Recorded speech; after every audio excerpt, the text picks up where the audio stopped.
Sometimes the noise around us can feel heavier than we expect, crowding out the quieter moments. This is 10 Better Minutes, a podcast where recent real stories offer a steadier sense of what is happening in the world without ignoring the hard parts. I am your host, Ian Rhodes, and I appreciate you taking a few minutes here with me. Today, we will hear about a teacher quietly crafting warmth for her students, and someone speaking honestly about mental health at work, sparking a wider conversation. But first, I want to start with a story about an off-duty firefighter who jumped into action to save 3 children caught in danger. On a bright 4th of July outing at Alvarado Park Lake, one off-duty firefighter, Jason Horn, heard cries and did not hesitate. His day had been simple, shared with his 12-year-old daughter, Emily, when a boat carrying 9 people overturned nearby. In the scramble that followed, 3 children became trapped underneath the overturned hull, and people called for help while waiting for emergency crews to arrive. Jason, who is also a medic with the Midlothian Fire Department, jumped into the water. He reached under the boat and pulled out a young boy who was still breathing, helped him towards safety, and then dove again. He surfaced with a young girl who was unresponsive. Standing on the flat bottom of the overturned boat, he began CPR. Very quickly, the girl started breathing again. Jason did not stop there. A third child surfaced, and Jason later said an anchor line rope was wrapped around his body. He worked to restore the boy's pulse and got him moving toward shore, even as other responders finally reached the scene. After the rescue, all 3 children were taken to a local hospital for evaluation and observation. Authorities reported no additional life-threatening injuries. This story is a reminder that hope often looks like a single brave decision, made in the right moment.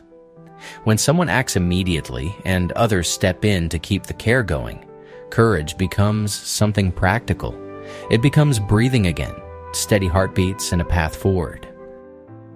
There is something quietly wonderful about seeing a classroom idea turn into something children can actually wear and feel proud of. And in this story, that pride shows up one winter hat at a time.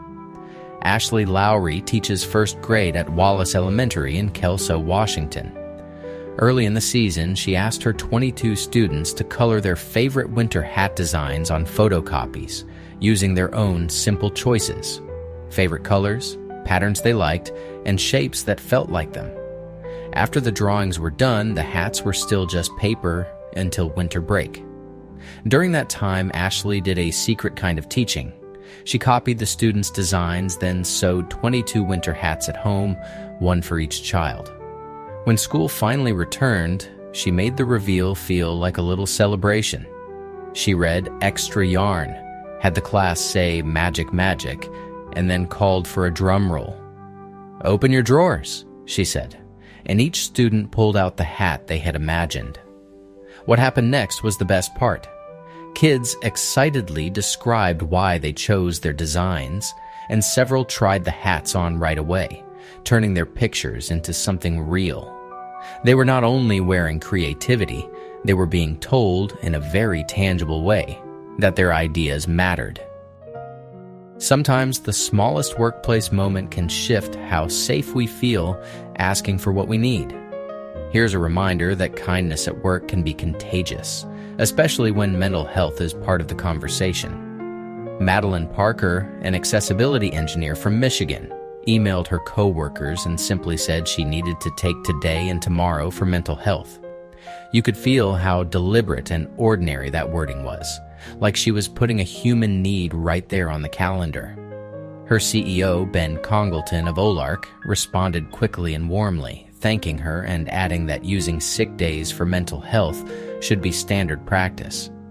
Instead of making her feel like she was doing something unusual, he treated it like something responsible.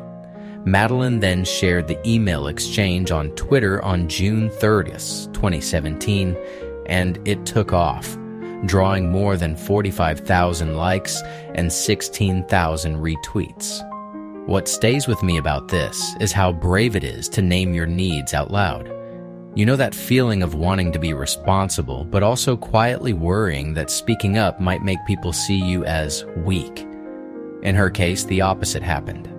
The message opened the door for others to say, yes, this matters, and yes, we can normalize it, all the way into days like World Mental Health Day on October 10th.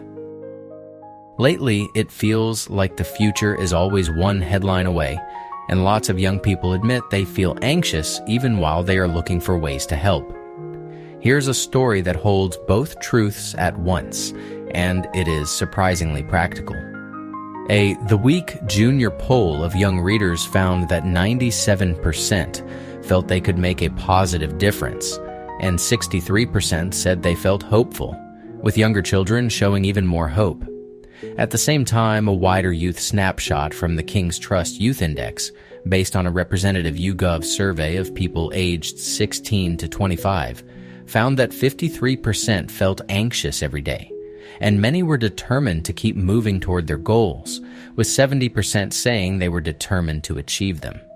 Even worries that feel close to home show up in the research from the Children's Society, where children aged 10 to 17 reported concerns about rising prices at 40% and about getting good grades at 43%.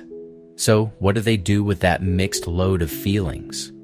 In the same survey landscape, young people consistently point toward action that starts small and stays connected. Many prioritize climate and nature at 40%, and kindness, equality, and fairness at 31%.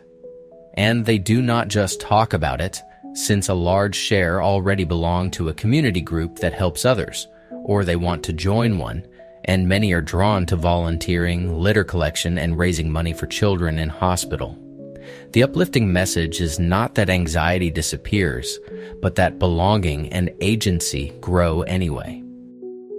It is easy to forget how much early support can shape a child's path. And for many families in New York City, preschool feels like the moment hope and help need to arrive together. Today, we are looking at an expansion meant to bring those services closer to home. New York City leaders, Mayor Zohran Mamdani and Chancellor Kamar Samuels, announced a $67.5 million special education expansion focused on preschoolers with disabilities. Starting in the fall, new autism programs for ages 3 to 5 will roll out in 14 of the city's 32 community school districts. The idea is simple. Before children are routed into older systems, give them specialized classrooms and support where they already live. Along with autism programs, the plan includes services for emotional disabilities and adapted academics and life skills training. The city will also hire hundreds of staff, including 35 psychologists, social workers, speech evaluators, and occupational therapists across 10 preschool regional assessment centers. Those assessment options are intended to reduce evaluation delays, and the city plans to offer added help through the individualized education program process. There's also more support through an expanded special education itinerant teacher program for 3K and pre-K, adding 29 therapists and specialists. And while advocates have raised respectful concerns about logistics, reach, and clear communication to families about program limits, the overall direction is hopeful. Early learning support is getting bigger, and it is coming sooner. If you have ever waited for answers and wondered whether the right doors would open in time, you know what this kind of expansion is trying to protect. That sense of, we are not alone in this. As always, I have a simple tip for you, one that helps your mind feel a little lighter and your attention come home, and it is designed for right after the day slows down. Today's tip is about creating a 5-minute evening reset ritual that you can actually stick with. Here's the idea. Set a timer for 5 minutes. Then, before you do anything else, take a seat somewhere comfortable. Let your shoulders drop. If you can, soften your gaze. Inhale gently through your nose and exhale a little longer than you inhale. Do that 3 times. Next, do a quick mental sweep. Ask yourself, what is the one thing still buzzing in my head? Say it silently, like labeling a file. Then ask, what is one small action I can take tomorrow to move that forward? Even if the answer is, I will remember to look at it after breakfast, that counts. Now, close the loop with gratitude. Think of one ordinary moment from today that you appreciated, no matter how small. It could be the taste of your tea, a kind word, or sunlight on a wall. When the timer ends, stand up and do one gentle transition act, like washing one dish or putting your keys in their place. 5 minutes is not much, but it tells your nervous system that the day is truly finished. Well, friends, that is the end of this episode of 10 Better Minutes. I hope it left you with a steadier kind of feeling, the kind that does not deny how hard things can be, but also notices how often people show up anyway, with kindness, patience, and quiet decency. If you have been wading through too much noise, maybe this was a small pocket of good you can carry for a little while. New episodes are posted every day, so if you want a few more grounded bright spots to return to, you can follow or subscribe. This is Ian Rhodes with 10 Better Minutes. Take care, and I will see you tomorrow.